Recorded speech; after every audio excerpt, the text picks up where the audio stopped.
আওয়ামী লীগ ইতিমধ্যে দেশের প্রায় 20 জেলায় বা 20টি জেলা উপজেলা মিলিয়ে তাদের অফিস চালু করেছে এবং এই চালুটা তাদের কেন্দ্রীয় নেতৃত্বের একটা ইঙ্গিতে হয়েছে। কেন্দ্রীয় নেতৃত্ব যারা ভারতে অবস্থান করছেন তাদের ইঙ্গিত হয়েছে, এটা সোশ্যাল মিডিয়া হয়ে এখন প্রতিষ্ঠিত হয়ে গেছে।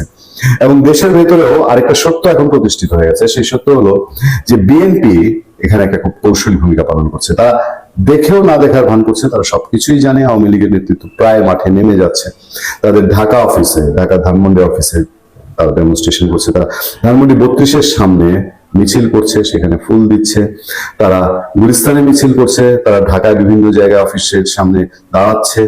সে তাৎক্ষণিক হোক আর যেভাবে হোক, এবং সারা দেশে বিভিন্ন জায়গায় একই রকম হচ্ছে। সেসব জায়গার ক্ষেত্রে কোথাও কোথাও ছাত্রলীগ, আওয়ামী লীগের কেউ কেউ ফুল দিতে গিয়ে, শ্রদ্ধা দিতে গিয়ে আটক হয়েছেন বটে, কিন্তু এটা যে মেসিভ পরিমাণ হচ্ছে, যে পরিমাণ এটা ডেমনস্ট্রেশন হচ্ছে, সেই পরিমাণে সরকার যে এটা আসলে বাধা দিতে চাচ্ছে না, এটা মোটামুটি পরিষ্কার যে সরকার আপাতত এটাকে বাধা দেওয়ার কৌশলে যাচ্ছে, মানে খুব ডিস্ট্রাকটিভ মোডে, যেটা এনসিপি চায় বা যেটা এনসিপির আরো যারা পিতা পার্টি বা শীর্ষ পার্টি, যেমন ধরেন এনসিপি কে বলা হয়তো জামাতের বি টিম, এটা অনেক আগে থেকে বলা হতো, এখন মোটামুটি প্রতিষ্ঠিত জামাতের সঙ্গে জোট করার পরে। তো তাদের যদি উচ্চ স্তর বলা হয় তাহলে জামাত, আবার যদি নিম্ন স্তর বলা হয় তাহলে ইনকিলাব মঞ্চ টঞ্চ, এরা যেটা চায় যে না এখনই হাত দিক। আসিফ মাহমুদ না তো নাসিরউদ্দিন পাটোয়ারি, সম্ভবত নাসিরউদ্দিন পাটোয়ারি আপনারা বলছে যে আমরা যদি এখন আওয়ামী লীগের অফিস খোলা প্রতিরোধ করতে যাই তাহলে তো স্বরাষ্ট্রমন্ত্রী আমাদেরকে মব করছি বলে পেটাবে, জেলে দিয়ে দিবে। মানে তাদের মব করার খায়েশ, মানে অসৎ উদ্দেশ্যটা এখনো রয়ে গেছে, মতটা তারা করতে চায়। এই সময় আরেকটা খবর আমার সামনে, খবরটা আমার দেশ পত্রিকা তার মতো করে ট্রিটমেন্ট দিয়েছে। সে বলছে যে প্রেস ক্লাবে আওয়ামী পন্থী সাংবাদিকদের শোডাউন। এই জায়গায় আমার একটু সে আছে, আমি সেটা বলতে চাই আপনাদেরকে। তার আগে একটু শুনেন। ফ্যাসিস্ট হাসিনা সরকারের পতনের 1.5 বছর পর জাতীয় প্রেস ক্লাবের সামনে প্রকাশ্যে শোডাউন করেছে আওয়ামীপন্থী সাংবাদিকরা। জুলাই বিপ্লবে ক্ষমতাচ্যুত হয়ে ফ্যাসিস্ট শেখ হাসিনা ভারতে পালিয়ে যাওয়ার পর প্রথমবারের মতো প্রেস ক্লাবের সামনে জড়ো হয়ে মানববন্ধন করে তারা। এ সময় তাদের জয় বাংলা, জয় বঙ্গবন্ধু সহ নানা স্লোগান দিতে দেখা যায়। নতুন সরকার গঠনের 4 দিনের মাথায় শনিবার আওয়ামীপন্থী সাংবাদিকরা এই শোডাউন করেন। গত কয়েকদিনে রাজধানী সহ দেশের বেশ কয়েকটি স্থানে কার্যক্রম নিষিদ্ধ আওয়ামী লীগ ও তার সহযোগী সংগঠনের নেতাকর্মীরা দলীয় কার্যালয়ে তালা খুলে মিছিল ও স্লোগান দিয়েছে বলে খবর পাওয়া গেছে। প্রত্যক্ষদর্শীরা জানান, ঢাকা সাংবাদিক ইউনিয়নের আওয়ামী অংশের সভাপতি সাজ্জাদ আলম খান অপু ও সাধারণ সম্পাদক আক্তার হোসেনের নেতৃত্বে বেশ কয়েকজন সাংবাদিক গতকাল ভোরে প্রেস ক্লাবের সামনে ফুটপাতে জড়ো হন। সেখানে তারা সংক্ষিপ্ত সময়ের জন্য মানববন্ধন করেন বলে জানা গেছে। পরে এসব নেতৃবৃন্দ 21শে ফেব্রুয়ারি উপলক্ষে কেন্দ্রীয় শহীদ মিনারে গিয়ে আওয়ামীপন্থী ঢাকা সাংবাদিক ইউনিয়নের নামে ফুল দিয়ে শ্রদ্ধা জানান। শ্রদ্ধা নিবেদন শেষে তাদের কয়েকজন আবার প্রেস ক্লাবে ফিরে আসেন। এই সময় তারা প্রেস ক্লাবের নিচতলায় অবস্থিত ডিওজে কার্যালয়ের সামনে এসে স্লোগান দেন। স্লোগান দিয়ে তারা ডিওজের বন্ধ কার্যালয় খুলে দেওয়ার দাবি তোলেন। এসব ছবি ও ভিডিও ফেসবুকে শেয়ার করে উল্লাস প্রকাশ করতে দেখা গেছে তাদের। বাংলাদেশ ফেডারেল সাংবাদিক ইউনিয়নের আওয়ামী অংশের সাবেক মহাসচিব ও বর্তমানে যুক্তরাষ্ট্রে অবস্থানকারী শাবান মাহমুদ প্রেস ক্লাবের সামনের মানববন্ধনের ছবি পোস্ট করে দিয়ে বলেন, এই কর্মসূচি আশার আলো জাগিয়েছে। এদিকে তাদের কর্মসূচি নিয়ে অনেককে ক্ষোভ প্রকাশ করতেও দেখা গেছে সামাজিক মাধ্যমে। কেউ কেউ এসব ফ্যাসিস্ট সাংবাদিককে চিহ্নিত করে জাতীয় প্রেস ক্লাব থেকে বহিষ্কার সহ সাংগঠনিক ব্যবস্থা নেওয়ার দাবি তুলেন। এই হচ্ছে মোদ্দার ঘটনা। ঘটনা কি জানেন? আমি ব্যক্তিগতভাবে জাতীয় প্রেস ক্লাবে যাই, প্রেস ক্লাবের প্রতি শ্রদ্ধাশীল, জাতীয় প্রেস ক্লাবের নেতৃত্বের প্রতি শ্রদ্ধাশীল, কিন্তু আমাদের জাতীয় প্রেস ক্লাব সবসময়, এটা সেই আওয়ামী লীগ সরকারের সময় কোনো সাংঘাতিক এটার পলিটিসাইজেশন হয়েছে এবং পলিটিক্যাল লেজুর ভিত্তি করে সেখানে সভাপতি সেক্রেটারি হন।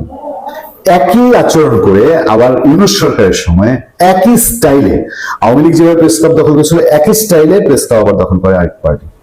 একই স্টাইলে এখন আবার আরেক পার্টি দখলের পায়তারা করছে এবং একই স্টাইলে আওয়ামী লীগ আবার ফিরে আসার চেষ্টা করছে। মানে আমাদের সাংবাদিকদের যে স্বকীয়তা, স্বতন্ত্রতা, সেটা আসলে কোনো জায়গা, এবং এই যে আওয়ামী পন্থী ডিওজে, বিএনপি পন্থী ডিওজে, এগুলো আসলে আমাদের মেইন স্ট্রিম মিডিয়ায় যারা সাংবাদিকতা করেন, মানে যারা পুরোদস্তুর পেশাদার সাংবাদিকতা করেন, তারা এগুলোর সঙ্গে খুব কম থাকেন, দাবাচিয়ে চলার চেষ্টা করেন। এরপরও সাংবাদিকদের স্বার্থ, নিরাপত্তা, সরকারের সঙ্গে বার্গেনিং, অনেক সময় মালিকের পক্ষের সাথে যখন বিভিন্ন ইস্যুর মালিকরা স্বেচ্ছাচারিতার সাথে যেভাবে ইচ্ছা সেভাবে আপনার তারা সাংবাদিকদের চাকরিচ্যুত করে, সাংবাদিকদের অন্যায় কাজে ব্যবহার করে, তখন যারা পেশাদার সাংবাদিকরা যখন বিপদে পড়ে তখন ওই নাই দেশে ভোটকালাই সন্দেশের মতন এই সংগঠনগুলোই আবার কিছু না কিছু পাশে দাঁড়ায়।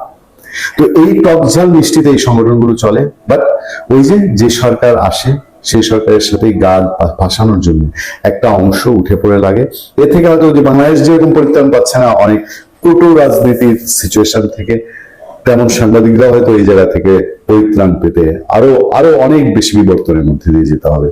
আমাদের প্রাণনাথ তিনি সম্ভবত ভারতে আসছেন।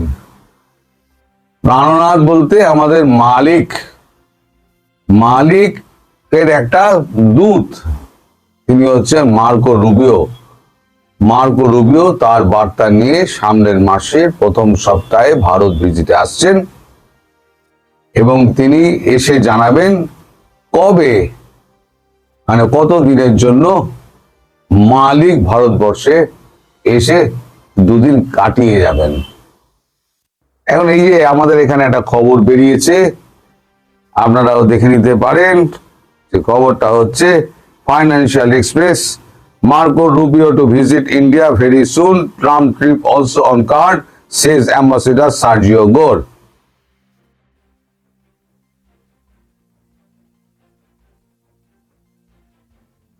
অনেক বড় রিপোর্ট, কিন্তু সংক্ষিপ্ত আকারে যেটা দেওয়া হয়েছে সেখানে বলা হয়েছে US ambassador to India Sergio গোর সেজ meeting between prime minister Modi and president Donald Trump is expected at the right moment. Speaking at the AI Impact Summit, he also welcomed India as a co-founder of Pax Silica initiative, calling the partnership with US limitless. এরপরে এই দেখুন আরো অনেক লেখা রয়েছে, প্রচুর। এখন এই তথ্য যদি আমি বলতে যাই তাহলে পরে এই 20 মিনিটের ভিডিও হয়ে যাবে। 20 মিনিটের ভিডিও আমি তো আপনাদের করব না, কারণ আপনাদের সময়ের দাম আছে। আমি সংক্ষেপে বলে দিই, এই যে প্যাক্স সিলিকা নিয়ে আমি একটা করেছিলাম, যে ভারতবর্ষের কাছে কিছু প্যাক্স সিলিকা আছে। এখন যেখানে ডোনাল্ড ট্রাম্প মহাশয় দেখবেন যে এখানে কিছু পাওয়া যেতে পারে, তাহলে তার সেইটা চাই। আর দ্বিতীয় হচ্ছে, তিনি এই যে ট্যারিফ নিয়ে যা ফেসেছেন, আমি শুরু থেকে বলে আসছি ট্যারিফই ওনাকে মারবে। ট্যারিফ নিয়ে যা ফেসেছেন আর ভারতবর্ষের সঙ্গে যেভাবে আটকে রয়েছে, এখানে রিপোর্টে বলা হয়েছে এই ট্যারিফ গন্ডগোলটা মেটানোর জন্য এখন তো উনি সরলীকরণ করে দিই, মানে ভারতবর্ষের যা 10% ছিল সেই 10%ই রয়ে গেল। ভারতবর্ষের ওপরে কোনো প্রভাব আর পড়বে না। রাশিয়া থেকে তেল কেনা ফেনা নিয়ে এই সমস্ত মানে ওই যে ট্যারিফ সুপ্রিম কোর্ট বাতিল করে দিয়েছে, ফলে কোথাও উনি আর কোনো বাধা দিতে পারবেন না।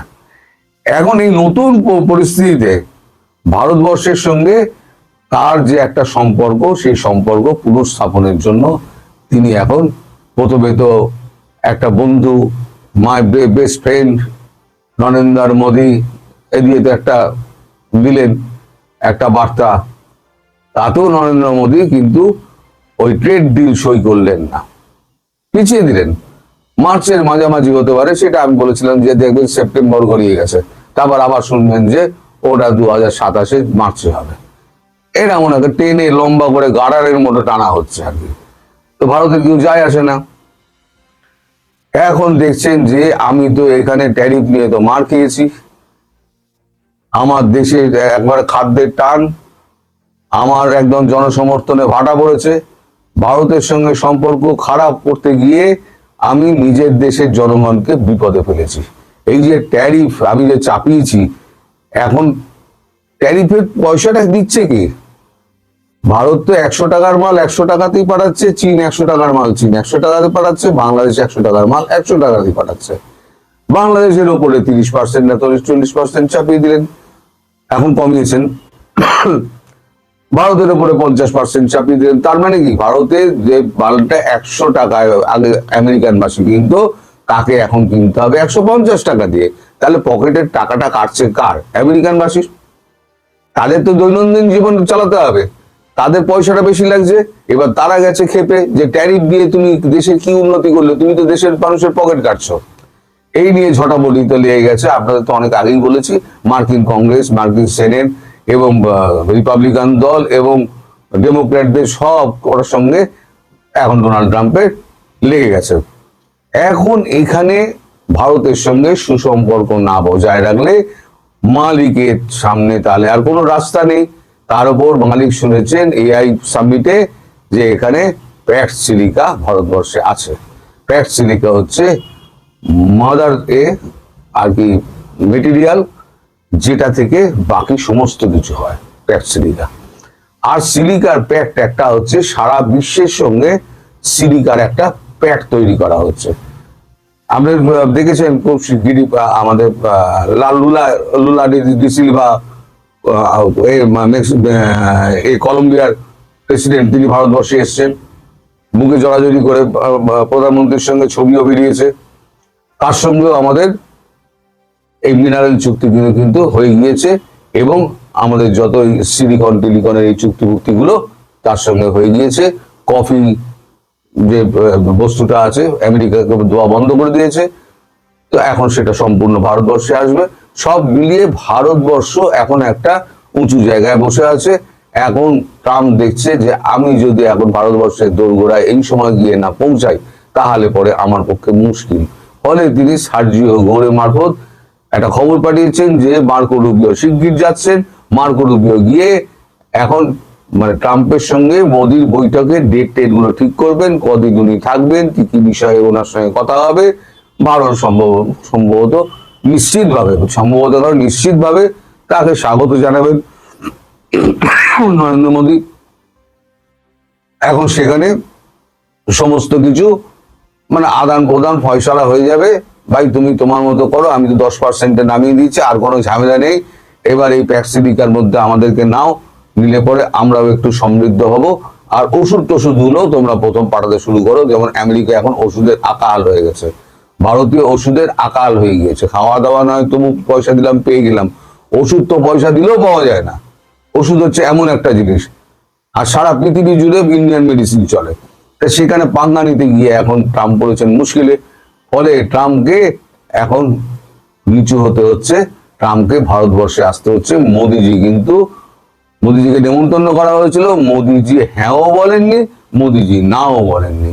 ওনার একটা অদ্ভুত কায়দা আছে, উনি হ্যাঁও বলবেন না, উনি নাও বলবেন না, উনি নিশ্চুপ থাকবেন, মধ্যিখানে দাঁড়িয়ে থাকবেন, এদিকেও যাবেন না ওদিকেও যাবেন না।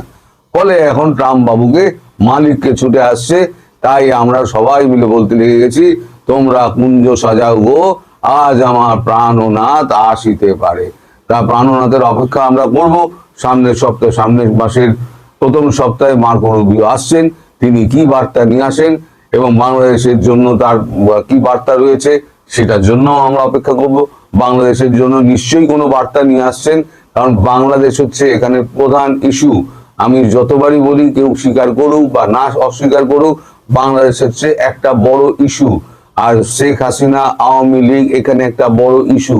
যতক্ষণ না এই ইস্যুর সমাধান হবে, আমেরিকা যতক্ষণ না করবে, ততক্ষণ 10 বার যদি কুঞ্জ সাজালেও, 10 বার যদি রাধিকা তার প্রেমের গান গায়, তাহলেও কিন্তু কিছু হবে না। কুঞ্জ সাজবে, শ্রীকৃষ্ণ হয়তো থাকবেন, রাধিকাও হয়তো আসবেন, কিন্তু মিলন হবে না। ফলে কুঞ্জ সাজানো হচ্ছে, কিন্তু মিলন হবে কিনা সেটা নির্ভর করবে বাংলাদেশের সমস্যা মেটার পর। এবার আপনারা বুঝে দেখুন যে ভারতবর্ষ কোন জায়গায় এঁটে রয়েছে এবং মার্কিন যুক্তরাষ্ট্রকে আবার এখানে আসতে হচ্ছে।